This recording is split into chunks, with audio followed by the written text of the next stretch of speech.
유기의 외환시장 이야기. 안녕하세요. 유기입니다. 일주일 빠르죠? 벌써 5월 하순입니다. 하긴 25년 시작이 엊그제 같은데 벌써 5월의 끝자락으로 가고 있다니. 매주 새로운 소식으로 찾아오는 유기의 외환시장 이야기. 주간 브리핑 시작하겠습니다.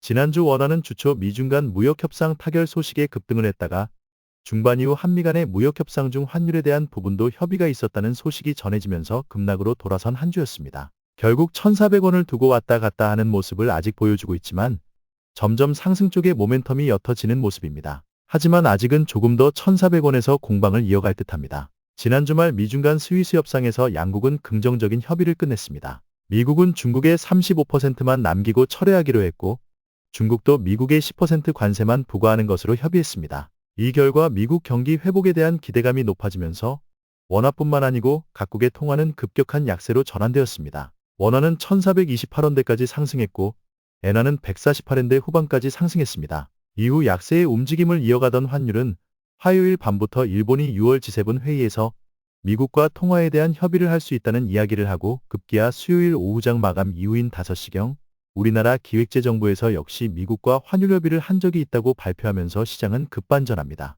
지난 5일 대만의 협상 소식에 출렁인 것처럼 이번 우리나라의 커밍아웃이 또 한 번 시장을 크게 요동치게 합니다. 원화는 1,420원에서 1,380원대 중반까지 하락했고 엔화 역시 147엔대에서 145엔대 초반까지 하락하게 됩니다. 역시 달러 약세를 위한 이면 접촉이 있었다는 것이 확인되면서 이후 외환시장은 달러 약세 유도를 기정사실화하고 1,400원 아래에서 주 후반을 마감하는 모습이었습니다. 이번 주 외환시장 역시 달러 약세 유도에 대한 부분에 민감하게 대응하는 한 주가 될 것 같습니다. 지난주 미국 소비자, 생산자 물가가 예상보다 낮게 나오면서 시장에서는 금리 인하에 대한 기대감을 높이기도 했는데 주 후반 나온 기대 인플레이션 지표가 높게 나오면서 향후 금리 인하를 신중하게 해야 한다는 쪽으로 급변했고 파월 의장 역시 당분간은 금리 인하가 어렵다는 의사를 보여 시장은 또 한 번 긴장하게 될 것 같습니다. 금리 인하는 달러 약세, 금리 인하 후퇴는 달러 강세의 요인입니다. 이에 미국의 신용등급이 한 단계 하락한 것도 지난 움직임을 돌아볼 때 원화 환율의 상승 요인이었던 것을 비춰볼 때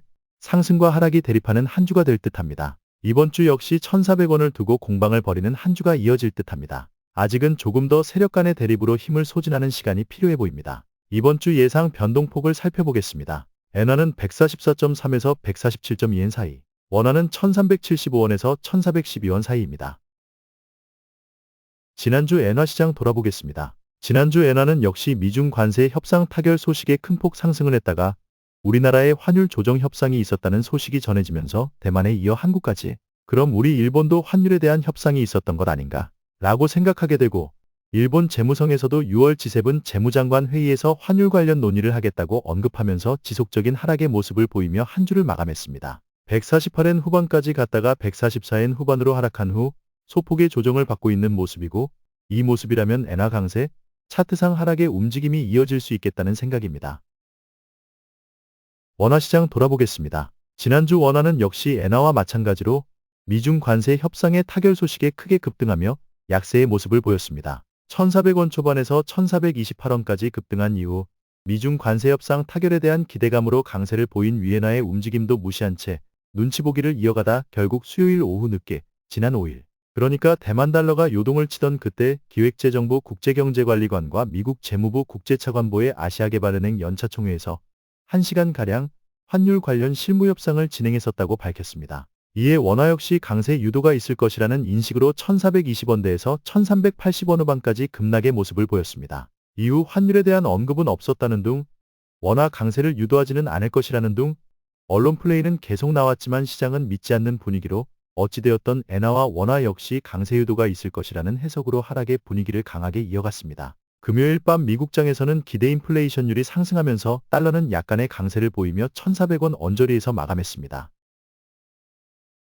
이번 주 주요 경제 일정 살펴보겠습니다. 주초에는 유럽 쪽에서 월요일 소비자 물가지수가 발표됩니다. 최근 유럽의 물가 우려로 금리 인하에 살짝 제동이 걸리는 모습인데 어떻게 나올지 궁금해집니다. 그리고 목요일인 22일, 미국에서는 신규 실업수당과 기존주택 판매지수 그리고 합성 PMI가 발표됩니다. 그리고 금요일 신규주택 판매 지표가 발표됩니다. 관세 전쟁 이후 소비자의 지갑이 위축되는 걸로 보여지고 물가는 올라가는 것으로 나타나고 있어 주택 판매 쪽에도 살짝 하락했을 것으로 예상하고 있습니다. 호주 중앙은행은 20일 금리를 현행 3.85%에서 0.25% 인하할 것으로 보여집니다. 이번 주는 경제지표상으로는 시장을 크게 요동치게 할 요인은 없어 보입니다.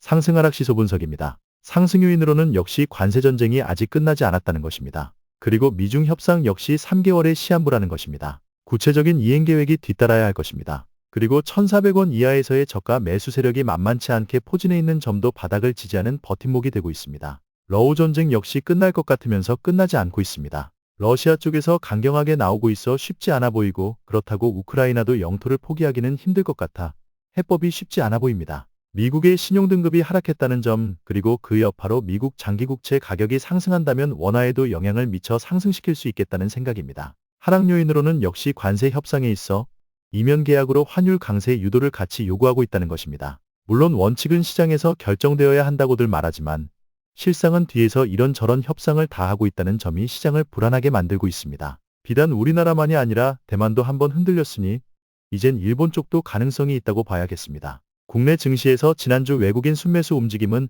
크지는 않지만 나름 의미 있고 강하게 들어오기도 했습니다. 향후 지속적인 순매수로 나타날지 지켜봐야겠습니다. 이번 주 주요 이슈들 다시 한번 정리해 보겠습니다. 역시 가장 큰 이슈는 달러 약세 유도일 것입니다. 무역 협상을 하면서 이면에 자국 통화 강세 협약을 함께 하고 있다는 것이 하나둘 밝혀지는 만큼 이젠 당연히 시장은 아래로, 즉 강세로 움직이는 것을 생각하고 있는 것 같습니다. 하지만 대놓고 그렇게 협상 중이라는 언급을 할 순 없겠지요. 이번 주는 또 어떤 나라가 어떤 협상으로 시장에 큰 흔적을 남길지 지켜봐야겠습니다. 그리고 관세 전쟁이 아직 끝난 것이 아닙니다. 미국과 중국도 3개월 이내의 관세 인하 외에도 어떤 실질적인 액션이 뒤따라오는지 그리고 다른 나라도 협상에서 어떤 결과를 만들어내는지 또 트럼프는 어떤 말을 내뱉을지 지켜봐야겠습니다. 하긴 트럼프는 지금 중동 쪽과 러우 전쟁 쪽에서 파티를 하느라 정신이 없는 것 같아 어쩌면 이번 주는 조용히 넘어갈지도 모르겠다 싶기는 합니다. 결국 우리나라의 미천은 다 드러났고 환율 강세 유도 협상도 했고 남은 건 양파처럼 하나씩 벗겨져 나오는 그동안의 실체를 다 파악하고 이후 환율의 방향이 어디로 갈지 살펴봐야겠습니다.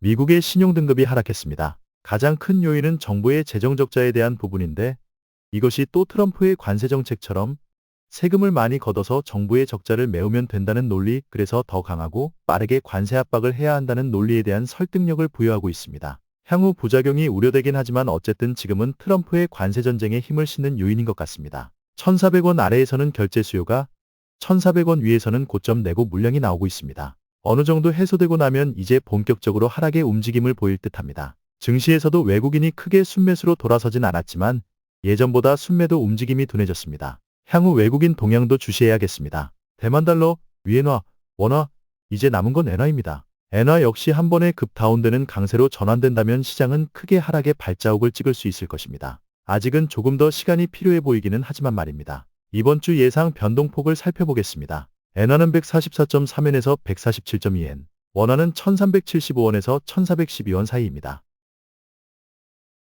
이상으로 5월 19일 6일 외환시장 이야기 마치겠습니다. 주말 날씨가 참 좋았습니다. 이번 한 주도 따뜻하고 행복한 한 주가 되시길 바라봅니다. 시간이 너무 빨리 지나가서 정신을 못 차릴 정도라 걱정이긴 하지만 말입니다. 항상 행복하시고요. 그럼 다음 주 월요일 다시 인사드리겠습니다. 감사합니다.